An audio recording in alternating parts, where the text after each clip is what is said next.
sistemas que lo componen, bien sea para facilitar su utilización o conseguir un elevado nivel de seguridad y confort para sus ocupantes.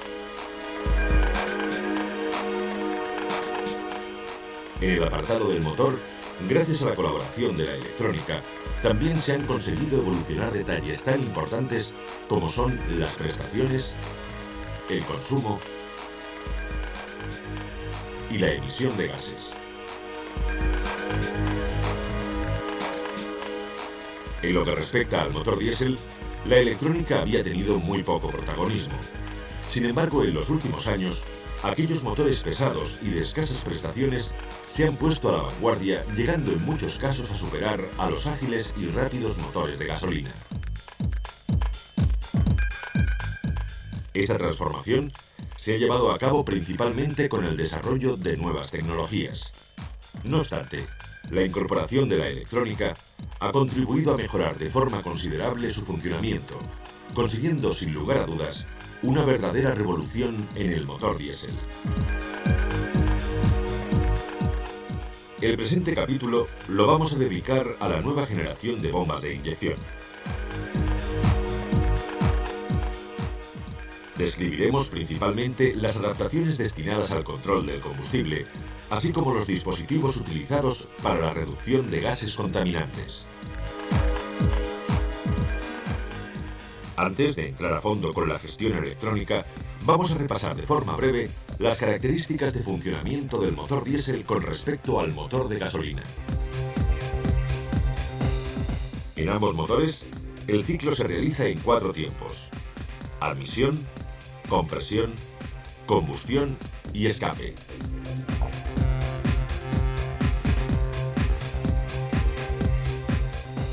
En el tiempo de admisión, se produce para el motor de explosión la aspiración de la mezcla aire-gasolina, controlada a través del pedal del acelerador. En el motor diésel, la aspiración produce el llenado completo del cilindro, pero únicamente con aire.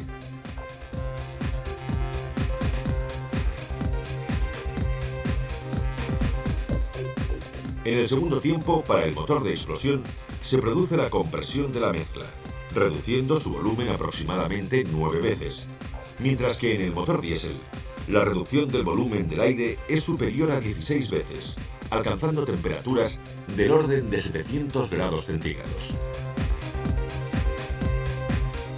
En el tercer tiempo es donde se produce la mayor diferencia, ya que en el motor de explosión, el salto de chispa de la bujía provoca la inflamación de la mezcla, mientras que en el motor diésel se inyecta una cantidad de gasoil perfectamente controlada, autoinflamándose por el calor generado durante la compresión.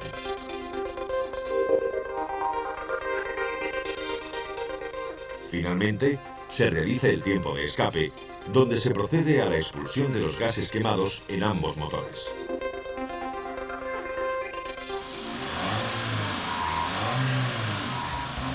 Como sabemos, en el motor de explosión, la potencia es regulada por el conductor, modificando la cantidad de aire y gasolina a través de la mariposa de gases.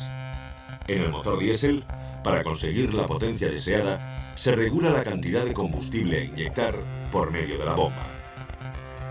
Por lo tanto, las características principales que debe cumplir el sistema de inyección son: iniciar la inyección en el momento más adecuado, suministrar a cada cilindro la cantidad necesaria de combustible y, por último, conseguir una fina y precisa pulverización en el interior del cilindro.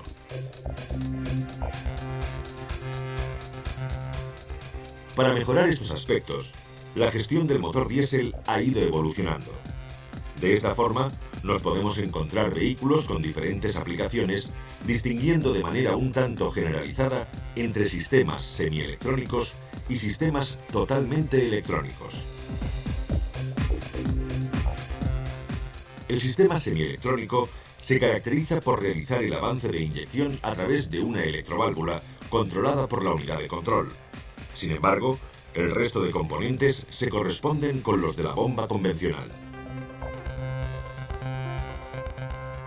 En el sistema completamente electrónico, la unidad de control, además de actuar sobre el avance, se encarga de regular el caudal de inyección, eliminando, por tanto, la conexión mecánica entre el pedal del acelerador y la bomba inyectora.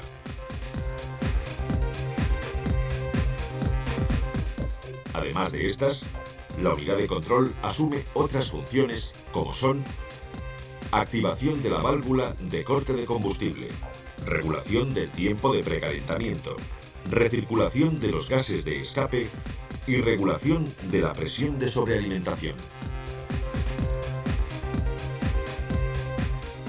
Para el correcto funcionamiento del conjunto, es imprescindible la actuación simultánea de sensores, actuadores y unidad de control. Los sensores recogen magnitudes físicas del motor y las convierten en señales eléctricas que envían como información a la unidad de control. Estas informaciones son inicio de inyección, régimen de revoluciones, posición pedal acelerador, masa de aire, temperatura de aire, temperatura de agua, temperatura de combustible, posición pedal de embrague y de freno,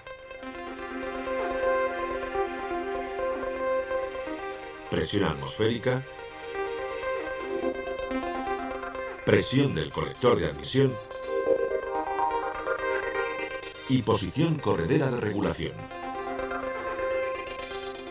Veamos cada una de ellas.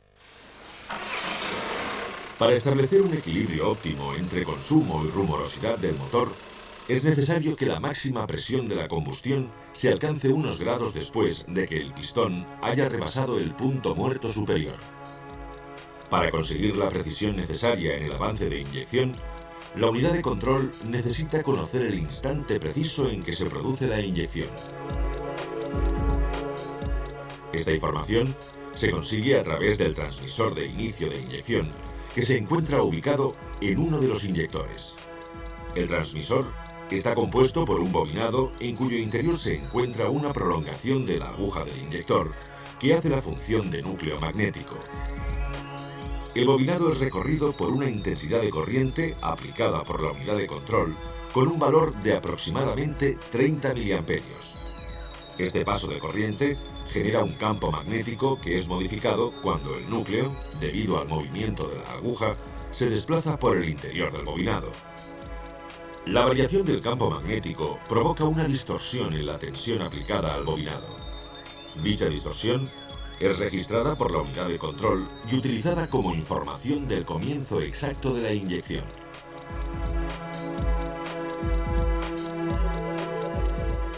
De la información del régimen de revoluciones y posición angular del cigüeñal se encarga el captador inductivo. Este captador genera una señal cada vez que pasan por delante de él una serie de resaltes o huecos mecanizados en el volante, definiendo de esta forma la posición del cigüeñal y el régimen de revoluciones. Con estas dos informaciones, la unidad de control determina la cantidad de caudal de combustible a inyectar y el comienzo de la inyección. También son necesarias para la recirculación de los gases de escape, la duración del precalentamiento y, en algunos casos, para el reloj cuenta revoluciones. Si la señal deja de emitirse por una avería en el sensor o en su instalación, la unidad de control pasa instantáneamente a la fase de emergencia, utilizando como señal sustitutiva la del transmisor de inicio de inyección.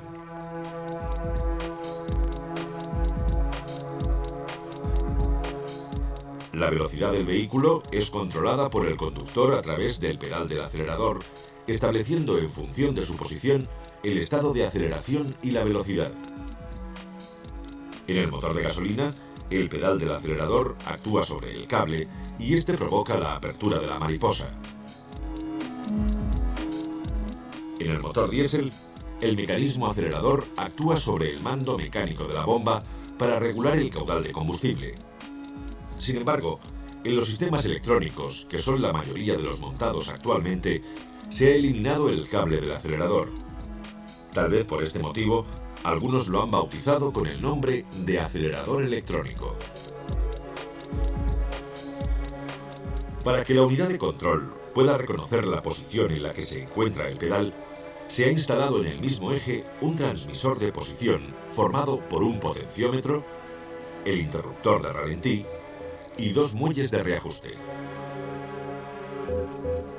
A medida que se acciona el pedal del acelerador, el cursor del potenciómetro se desplaza sobre su pista, provocando una variación de tensión que es enviada a la unidad de control.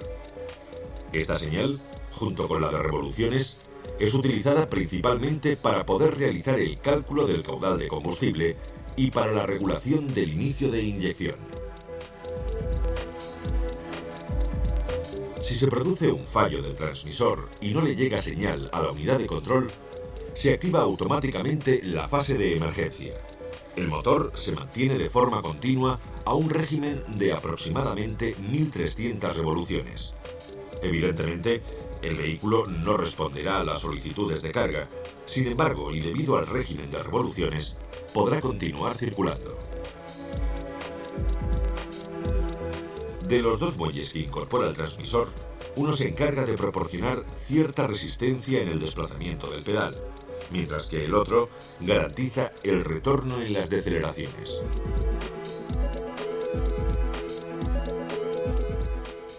En el interior del conjunto también se encuentra el interruptor de ralentí, cuya información es utilizada complementariamente para realizar el corte de inyección en deceleración.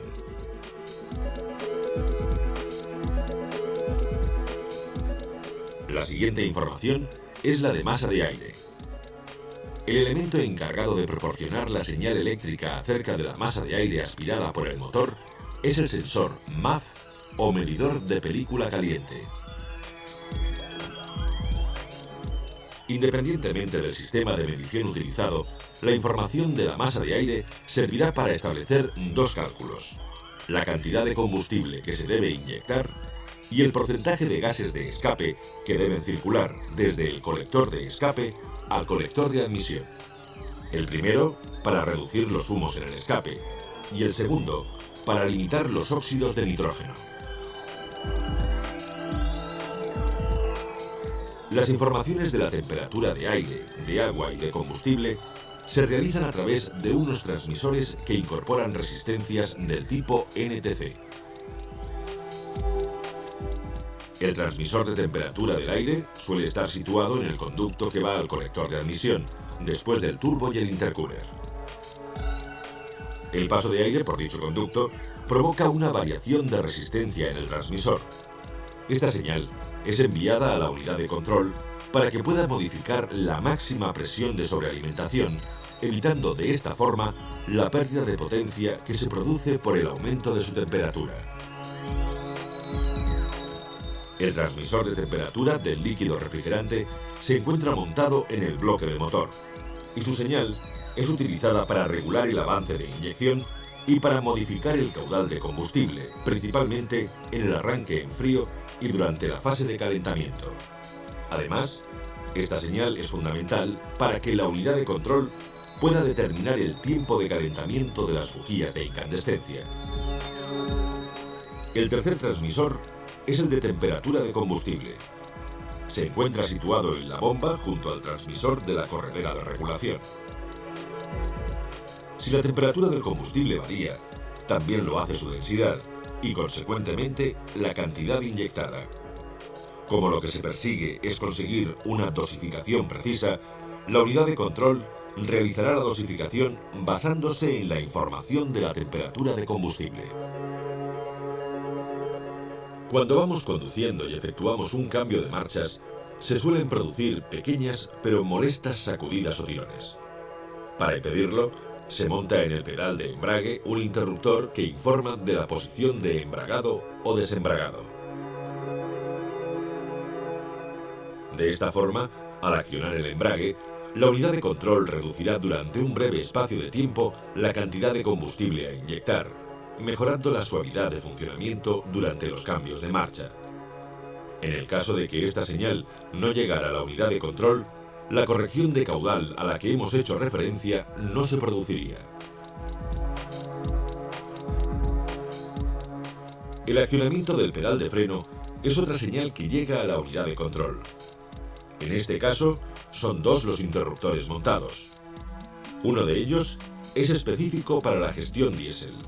El otro, además de ir conectado a la unidad de control, es utilizado para la activación de las luces de freno.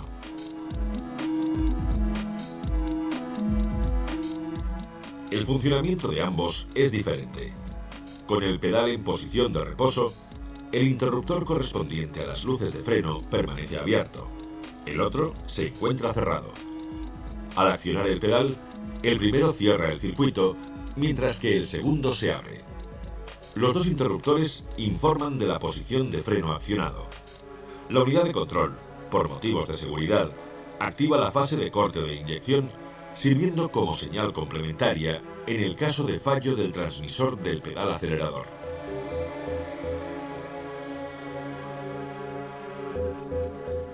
Para medir la presión en el colector de admisión, se utiliza el transmisor de presión instalado generalmente en el interior de la unidad de control. La información de la presión del colector es utilizada para regular la máxima presión de soplado del turbo.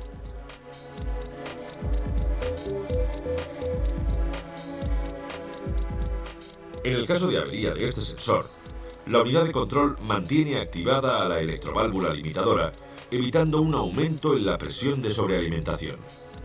En este caso, el motor acusará una falta de potencia. La otra medición de presión es la que realiza el transmisor o sensor de altitud que se encuentra instalado en la propia unidad de control. A medida que aumenta la altitud, la presión atmosférica va disminuyendo. Con la señal de este sensor, la unidad de control irá reduciendo la máxima presión de sobrealimentación para evitar daños en el turbocompresor. La última de las informaciones es la que se realiza a través del transmisor de posición de la corredera de regulación. Este elemento se encuentra en el interior de la bomba inyectora y es accionado por el mismo eje que desplaza a la corredera de regulación.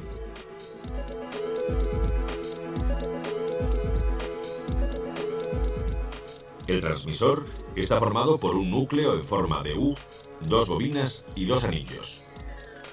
Una bobina con su anillo fijo forma la parte de referencia.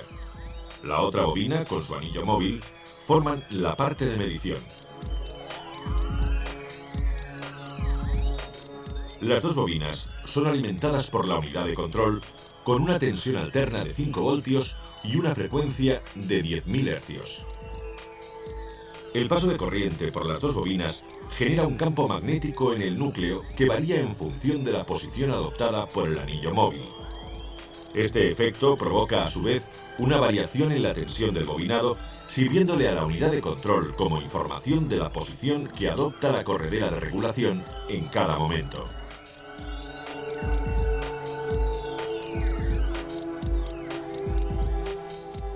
Debido a la importancia que tiene esta señal, si el sensor se avería, la unidad de control elimina la alimentación de combustible de la bomba, parándose instantáneamente el motor. Si existe señal, pero esta es incorrecta, observaremos una notable falta de potencia en el motor, además de continuos tirones.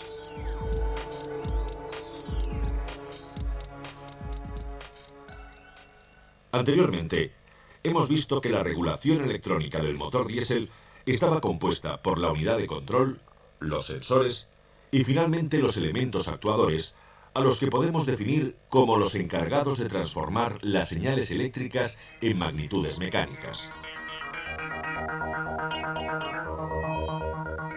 El primero de ellos es el dosificador o regulador de caudal, que actúa como sustituto del regulador mecánico que se ha venido utilizando hasta ahora. El regulador lo podemos localizar en la parte superior de la bomba, justo por debajo del transmisor de posición de la corredera. Este elemento actuador se encarga de regular el caudal de combustible que deben suministrar los inyectores, a través de la señal que le envía la unidad de control.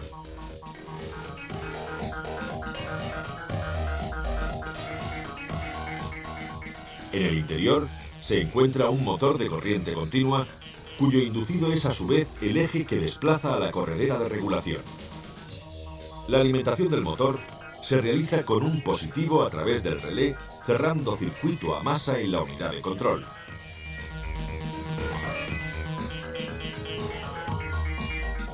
El campo magnético generado vence la fuerza ejercida por el muelle y provoca el desplazamiento angular del eje, en cuyo extremo se sitúa la excéntrica que da movimiento a la corredera. El ángulo de giro se sitúa en torno a los 60 grados, sirviendo este margen de regulación para actuar desde la posición de caudal cero hasta máximo caudal. Cuando el motor necesita gran cantidad de combustible, bien porque se está produciendo un arranque en frío o por funcionar a plena carga, la unidad de control envía una señal al servomotor de forma que el eje desplace a la corredera en el mismo sentido que el émbolo distribuidor, alargando la carrera útil de inyección y, en consecuencia, la cantidad de combustible.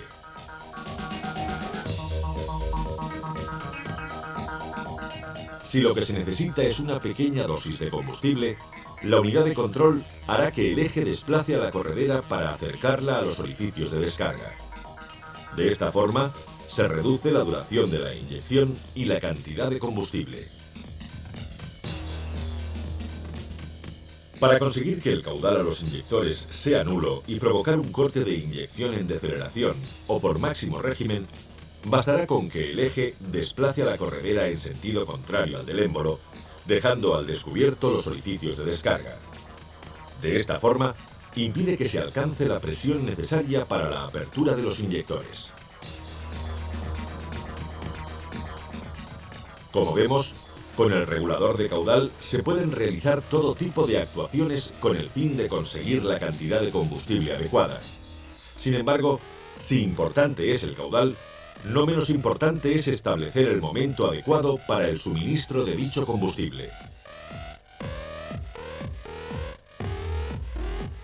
Cuando las primeras gotas de combustible penetran en la cámara de combustión, se encuentran con el aire a una temperatura superior a 600 grados. Sin embargo, para que se inicie la combustión, es necesario un cierto tiempo hasta que el combustible alcanza la temperatura adecuada. El tiempo transcurrido desde la entrada de las primeras gotas de combustible hasta que se inicia la combustión se llama retraso de combustión. Este retraso, a medida que aumenta el régimen de revoluciones, hace que la combustión se lleve a cabo cada vez más tarde con relación al punto muerto superior, con la consiguiente pérdida de eficacia. Para evitar este efecto y aprovechar al máximo el tiempo de trabajo, a medida que aumenta el régimen de revoluciones, se va adelantando el momento de inyección. El avance de inyección se lleva a cabo con la colaboración de la unidad de control y la electroválvula correctora, que se encuentra situada en la parte inferior de la bomba. La regulación del avance se realiza a través del émbolo del variador, que es afectado por la presión del combustible. La electroválvula regula la presión que afecta al émbolo, comunicando el circuito de presión con el conducto de retorno.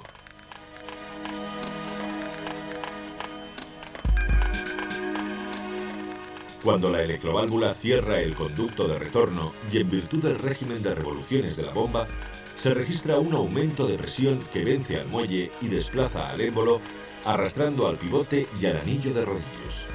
De esta forma, se consigue un avance en la inyección. Si la electroválvula abre, el combustible fluye hacia el retorno y se produce un descenso de presión que afecta al émbolo. El muelle recupera su posición y lo empuja en sentido contrario, reduciendo el avance.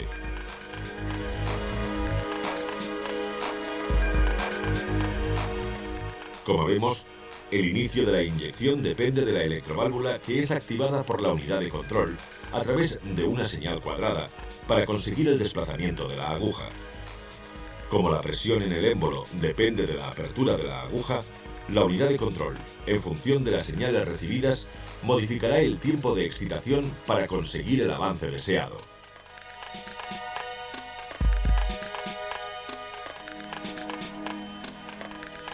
Si la electroválvula se avería, el motor funcionará con un avance excesivo, siendo perceptible por un exceso de rumorosidad del motor.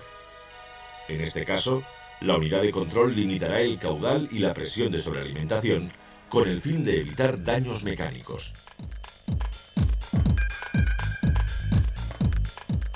Anteriormente hemos visto que la combustión se produce por autoinflamación de la mezcla. De ahí que para efectuar la parada del motor sea necesario interrumpir la entrada de combustible. El dispositivo utilizado para realizar esta función apenas ha sufrido cambios con respecto a las bombas mecánicas, ya que se trata de una electroválvula que se encuentra montada en la parte superior de la bomba para impedir el paso de combustible a la cámara de alta presión. La electroválvula recibe el positivo de alimentación a través de la unidad de control y el cierre del circuito lo realiza directamente a masa. El paso de corriente por el bobinado provoca el desplazamiento del núcleo para liberar la circulación del combustible hacia el émbolo distribuidor y la cámara de alta presión. Si la unidad de control interrumpe la alimentación, el muelle empuja al núcleo y se obtura el paso de combustible, provocando instantáneamente la parada del motor.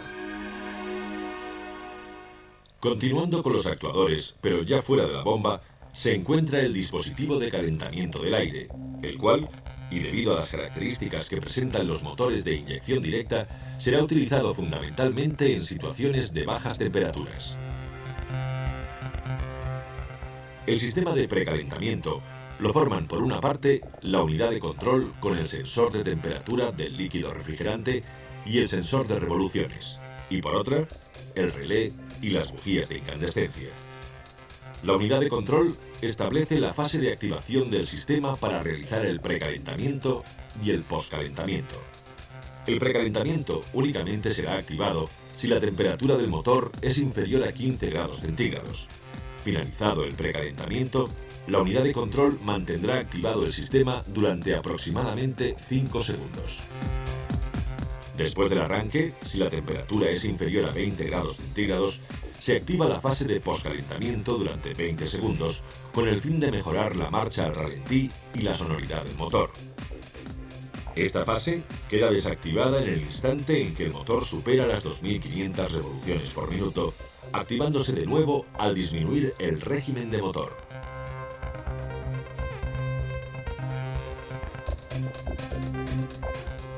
Cuando la unidad de control establece el funcionamiento del sistema, excita al relé con una señal negativa. Este se activa y alimenta a las 4 bujías. Para que el sistema sea anulado, bastará con que la unidad de control interrumpa la excitación al relé.